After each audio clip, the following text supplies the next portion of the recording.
Assalamualaikum warahmatullahi wabarakatuh. Bismillahirrahmanirrahim. Alhamdulillahirabbil alamin wassalatu wassalamu ala asyrafil anbiya wal mursalin amma ba'd.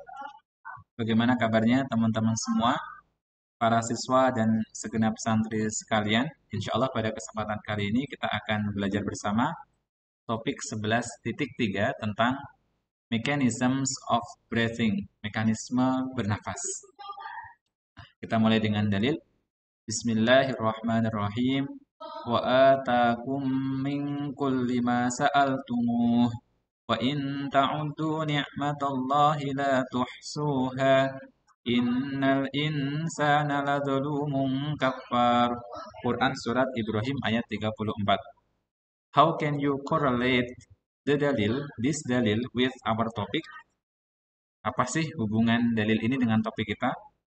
Coba cari tahu ya hubungannya ya. Insya Allah gampang. Okay. What happens to our chest when we breathe? Apa yang terjadi pada dada kita ketika kita bernafas? Kita menghirup nafas, mengeluarkan nafas, menghirup, mengeluarkan, menghirup, menghembuskan. The chest will expand when we inhale and returns to normal when exhale. Dada kita akan mengembang saat menarik atau bernafas, menghirup udara, dan akan kembali normal ketika kita menghembuskan nafas. Lantas, bagaimana sih mekanismenya? Kita ke slide selanjutnya. Mechanisms of breathing. Mekanisme dari bernafas. Mekanisme ini dibagi menjadi dua. Yang pertama, breathing in atau menghirup udara. Yang kedua, breathe out atau menghembuskan. Kita mulai dari yang pertama ya, breathing in. Mekanisme yang pertama, satu, external intercostal muscle contract. Pertama adalah otot tulang rusuk bagian luar. Otot tulang rusuk bagian luar berkontraksi. Oke, mungkin ada yang bingung. Apa itu external intercostal muscle? Di bagian rusuk kita, di antara rusuk itu kan ada otot-otot. Nah, dan ototnya ini dibagi menjadi beberapa. Coba kita lihat ke diagram yang kanan. Ini ada tulang rusuk kita ya. Rusuk kita, rusuk. Nah, di tengah-tengah ada ototnya. Otot yang paling terluar namanya external intercostal dan yang agak di dalam namanya internal intercostal. Sedangkan yang paling dalam ada innermost intercostal. Berarti saat breathing in, external intercostal muscle berarti yang otot antar rusuk bagian luar berkontraksi. Ingat-ingat ya, kalau breathing in, external intercostal muscle contract.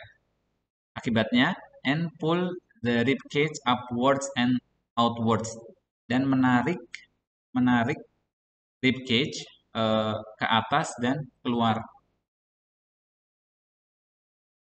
Rib cage itu tulang rusuk ya. Tulang rusuknya ditarik ke atas dan keluar. Dalam diagram terdapat arah panah yaitu ke depan ya, ke atas, keluar. Oke, selanjutnya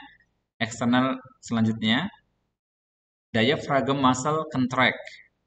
Otot diafragmanya berkontraksi. Dengan kontraksi ini, diaphragm moves downward. Diafragma ini bergerak ke bawah. Ini ya, nih ada arah ke bawah nih. Jadi ciri-cirinya paling gampang adalah saat breathing in, external intercostal muscle contract, diaphragm contract. Ingat-ingat ya, keduanya berkontraksi, baik itu otot antar tulang rusuk bagian luar maupun diafragma berkontraksi. Akibatnya apa? Number 3, lung volume increases. Volume dari paru-paru meningkat. Volumenya mengembang. Karena volumenya mengembang, mengakibatkan the pressure falls. Tekanan di dalam paru-paru ini turun. Akhirnya pressure-nya turun. Pressure-nya minus. Karena pressure-nya turun, akibatnya air rushes in. Air akan terdesak atau bergegas masuk ke dalam. To fill the extra space and equalize the pressure. Karena tekanan di dalam paru-paru turun, maka harus diisi udara dari luar agar equalize, seimbang. Bagaimana? Gampang ya. Ini breathing in atau mekanisme menghirup. Sekarang menghembuskan, kurang lebih sama tapi berkebalikan. Oke, ini yang breathing out. Yang pertama, kalau tadi external intercostal muscle-nya contract, sekarang external intercostal muscle relax. Relax ya. Otot antar tulang rusuk bagian luarnya relax.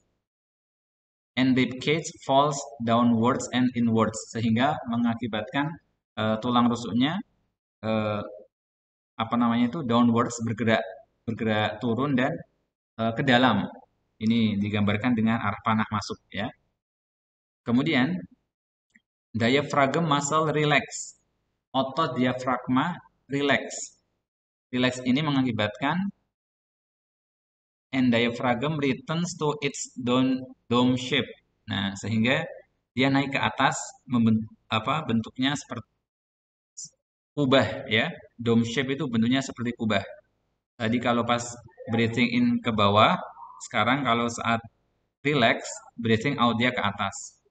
Selanjutnya, akibatnya dari kedua otot tadi yang relax, lung volume decrease, volume di paru-paru menurun. Dan ini berakibat ke pressure increase, tekanannya naik, tekanan di dalam paru-paru naik. Karena naik, air is forced out. Karena tekanan udaranya di dalam paru-paru naik atau lebih besar, dia harus dikeluarkan, bergegas keluar gitu. Itu mekanisme dari breathing out. Bagaimana? Cukup mudah ya? Nah, masih ingat tadi apa? Kalau breathing in, baik itu act kalau yang breathing in ya, breathe in ya, breathe in itu eksternal maupun yang diaphragm itu contract. Sedangkan yang breathe out itu baik itu eksternal maupun yang diaphragm itu relax ya. Cukup insya Allah mudah, semoga bermanfaat. Kita tutup dengan kafaratul majlis. Subhanakallahumma wa bihamdika asyhadu an la ilaha illa anta astaghfiruka wa atubu ilaik. Wassalamualaikum warahmatullahi wabarakatuh.